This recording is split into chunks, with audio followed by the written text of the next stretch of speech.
Morning, Edward. Thank you for taking your time off to do this with us. Maybe if you can introduce yourself. Morning, I'm Edward. I'm the shelter manager for PAWS. And how long have you been with PAWS? I've been with PAWS for the last 5 years. All right. How long has PAWS been established? I believe it's about 24 years. 4 years. Okay. That's a very long time. Oh, yes. So, for the entire duration of 24 years, PAWS has been located in Subang. Yes, the very same location. Does PAWS work with any other animal organization in Malaysia? Yes, in the past I wouldn't know, but for me now, and the current committee, we extend our help to some of those independent or individual pet rescue people. Okay. How many animals are you able to accept, say roughly per week or per month? Okay. Currently, we are receiving dogs, cats, stray dogs, stray cats from 3 local councils. That is Subang Jaya, Shah Alam, and PPJ. Right, we have including the public surrenders, we take in something like 400 to 600 animals every month. Okay. Once the animals are healthy, what happens to them? Can someone adopt them? Yes, all the animal in the shelter is open for adoption. Once this animal is vaccinated and neutered, they are open for rehoming. Okay. Do you have many interest or calls for adoptions? Oh yes, every day we have, every single day we will have calls from the general public asking whether we have kittens, puppies. Sometimes they even ask for more exotic animal. Okay. How do PAWS let the public know about what pets are available? About 3 months back, we actually opened up another department here. We call it the marketing department. It's run by a person. They are supposed to come up with events, publicity, fundraising. So, Do you have a memorable experience with any animal that's in the shelter? memorable, good and bad, or just good? It's up to you. Share what Okay, you want to share with the public. Well, we have good and bad as well. I had a Rottweiler, I think about 3 years ago, that was abandoned right in front of our shelter. He has got a wire that has grown into the throat of the animal. Oh dear, he was tied. He was tied with a wire, I think as a puppy, and when the dog grew up, the owner, I think they did not change that piece of wire, and the wire has actually grown into the throat. Oh dear. And it has got a very, very bad cut from left to right. Right, and that wound was actually bleeding quite badly, and they were full of maggots. And that guy just dropped the dog and just drove off. And fortunately, we saw the dog. The dog wasn't even tired, or just drop and go. Oh dear. Yeah, and fortunately, the dog was very mild temperament. He's got a very mild temperament, and we brought it in, and we removed the wire, did a surgery, and the dog survived the ordeal, and we successfully rehomed it to Pahang. And I think about a year later, the person who adopted the dog brought the dog back to the shelter for us to view. Wow. And I think it's indeed a very good ending. That's good. That's good. Right? That's very good. And I I also have another weird incident here where this particular owner that came into the shelter wanted to surrender 2 dogs, and because it was a weekend, we were quite busy attending to other visitors, and this guy just tied the dog at one of the pole here, and came in to us, and we told him just give us a few minutes while we attend to the other customer, and he left the 2 dogs, he took a round, walked inside the shelter, and then slowly he just walked out and leave the 2 dogs behind us. Oh.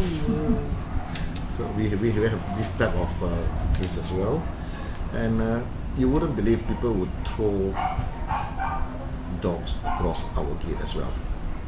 As in fly? Yes.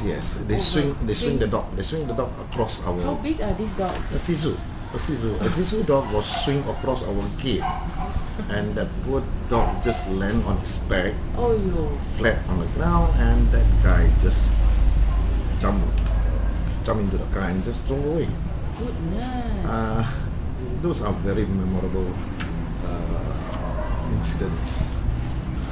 In this Malaysia we are talking about. Oh yes, we are talking about Malaysia.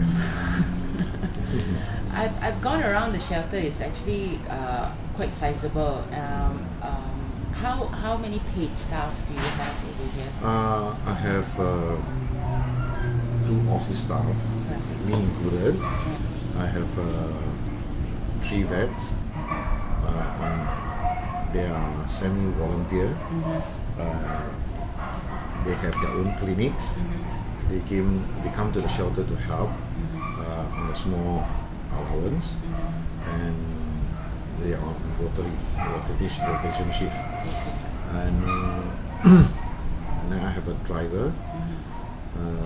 He will go around picking up unwanted dogs, meaning people who surrender dogs to the shelter. Some people don't have the transport, we will go and pick it up. And then we have 6 kennel boys to feed, clean, general wash, upkeep, and whatever. Do you have any volunteers to help you run PAWS? Because it doesn't seem like there's enough.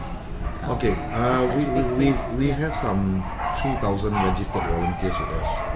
Right, but sad and unfortunate, most of these volunteers are actually students who comes in to do their school assignment. Not on a real volunteer basis. Yes. They are. Most of them are actually here to do their project or the requirement by whatever syllabus they are in. Which is fine with me. Which is fine because, like I said earlier, I will take 1 hour of their time to teach them something, and hopefully, even if it's 2% of them pick up, I think I'm fine, right? And we have a bunch of very reliable volunteers who help us out in our event. You see, our number of staff here actually is rather small. So when we have events going out to do animal adoption program, or fundraising program, or awareness program, the booth is solely run by volunteers. That's very good. So if someone wants to be a volunteer, how do they go about doing it? Nothing very difficult. They just have to come in and sign up the volunteer form, and that's it. How much? This is quite sensitive, but I'll ask it anyway. How much does it cost to run PAWS each month? Currently, we require something like 40 to 45,000 a month to upkeep this place, from feeding to medication to upkeep of the whole place, including renovation, repair, and all that. Do you get grants or support from the government? No, the government unfortunately has never given us one single rate sum. With the Barisan government and now with the PKR government, same, no support. Okay. So you rely solely on donations Yes, from the yes. public and Yes. fundraising? Yes, we depend solely on the generosity of the public. Yes. Okay. Well, I read in the news and also from various places that PAWS have been asked by the owner to vacate this land and relocate to someplace else. Where will PAWS be relocated to? This is, from what I understand, this is the old issue, an issue that has been on for the last maybe 15 years. Right? The owner actually wanted us to vacate, but sad and unfortunate that we had nowhere to go. And there was a couple of times I believe they had some meetings, but nothing fruitful came out of that. Right?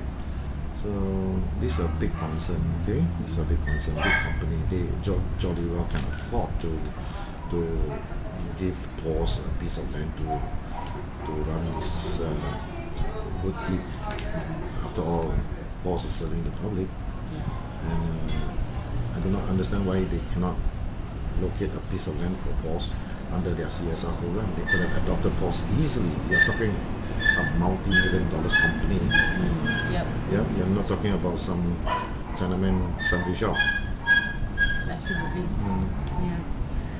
But so far they haven't given you a deadline. They haven't given us any deadline. They cannot even commit in black and white.